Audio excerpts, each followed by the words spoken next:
UK Prime Minister Rishi Sunak, who is certainly on a very historic visit because this is his first visit to India after becoming Prime Minister, has made some interesting observations in that interview that he gave to a news agency. He says that India, right country at right time to host G20. What makes India the right country right now, given the kind of challenges that India is facing and the diplomatic tightrope walk that Prime Minister Narendra Modi is doing? Thank you. Well, as your listeners know, this is a rotating presidency of the G20 that India has taken on over the past year. But I think my presumption is that at least two things contribute to that notion of India being the right country at the right time. One is it's the fastest growing G20 economy. It comes at a particularly pivotal moment for India's growth trajectory, its demographic growth. So that, I think, is one aspect of it. A second is just the fact that India has very positive, constructive partnerships with almost all of the G20 countries and many more, including many of the other countries who have been specially invited, with the possible exception of China, with which there are some continuing major differences. And that allows India, the fact that India is actually deepening its relations with almost every other G20 country, to actually shape the agenda in a very positive way, and hopefully, and we'll see in the next few days, get some level of consensus on some very important global issues. And how much of Prime Minister Narendra Modi's personal connect, personal equation with these leaders matter? I'm not sure I'm the best person to answer that question, but obviously in international relations, personal relations between leaders matter, and Prime Minister Modi has over now 9 years spent a certain amount of time investing in those personal relationships. We've seen leadership changes in many of these countries, and yet we have seen, in most cases, continuing effort despite changes of government in many of these other countries, efforts at deepening relations with India. Personal relationships do go a long way. Yes, and Veena Sikri, the fact that we have Sheikh Hasina here and India as the country which holds the presidency decides which are the countries which will be invited. As someone who has served in Bangladesh, the fact is that India has positioned itself in this entire 10 months that it is the voice of the most vulnerable, be it the Global South Conference, and now, which is almost like certain now, that African Union will be finding a place in G20.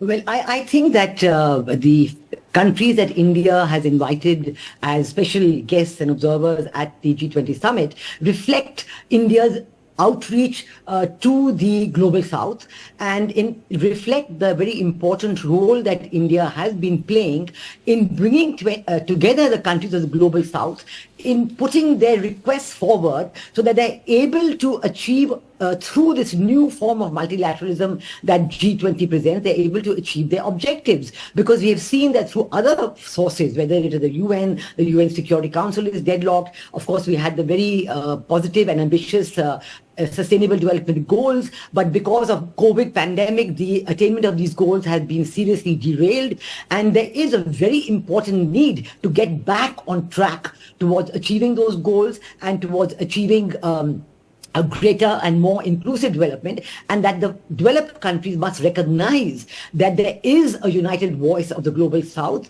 and the growth in the next coming decades is going to be focused on the Global South. 80% of the growth in the coming 10 years is going to be from the emerging countries. So surely when we are willing to play our role in creating that global wealth, we need to look at receiving some cooperation, the appropriate cooperation in key areas like climate change, finance of technology, access to markets, and so on. I think when you look at it in the context of South Asia, Bangladesh is the only South Asian country to have been invited, and I think that it reflects the very positive and strong relationship between India and Bangladesh. Yes. This bilateral relationship has been described as the pillar of Prime Minister Modi's neighborhood first foreign policy. And indeed, you can see that it is effectively so through the positive outcomes that have taken place in the last few years, right through COVID. These developments and positive growth and completion of projects and interaction continue to take place. Our Prime Minister Modi was in Bangladesh in March 2021 to observe the 50th anniversary of the creation of Bangladesh, to observe the 50th anniversary of the India-Bangladesh relationship, and to observe the birth centenary of founder of Bangladesh, Sheikh Mujibur Rahman. So right through the pandemic, all this was happening. So obviously it shows that India and Bangladesh have worked out a very strong relationship based on mutual benefit and mutual trust.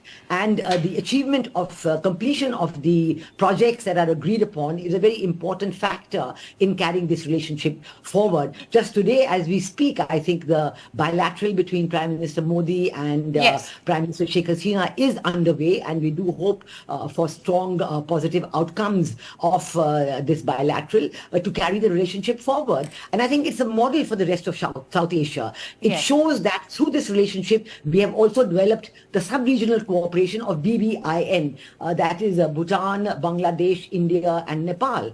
And this shows this relationship can be developed for mutual benefit of all the countries concerned, even if in the wider SAARC context there are, very serious obstacles in carrying this forward. While neighborhood first certainly has been the big takeaway because of the focus that Prime Minister Narendra Modi has put on the neighbors of India geographically, but one view which he has managed to convince the Quad nations and G7 countries that this is not an era of war, that famous statement that was made by him, Mr. Jaishankar. And he has been saying that diplomacy and dialogue is the best way forward.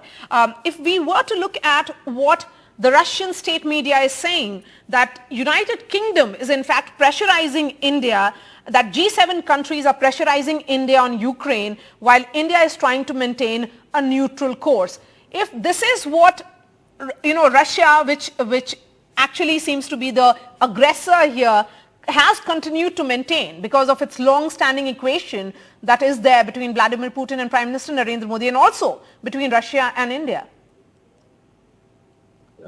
Yes, obviously India has, as I mentioned, sort of a relationship with Russia, and has been quite clear about why that relationship continues to be important, including for India's security and energy and food security needs. But on the other hand, obviously India has at the same time been deepening relations with the United States, its allies in Europe and others, including through the Quad. I think what we'll see in the next few days is whether some consensus can be reached in terms of a collective sentiment amongst all G20 countries on the conflict and its consequences, because as has been mentioned, the Russia-Ukraine war is having significant consequences for the global economy, including particularly for more vulnerable developing countries.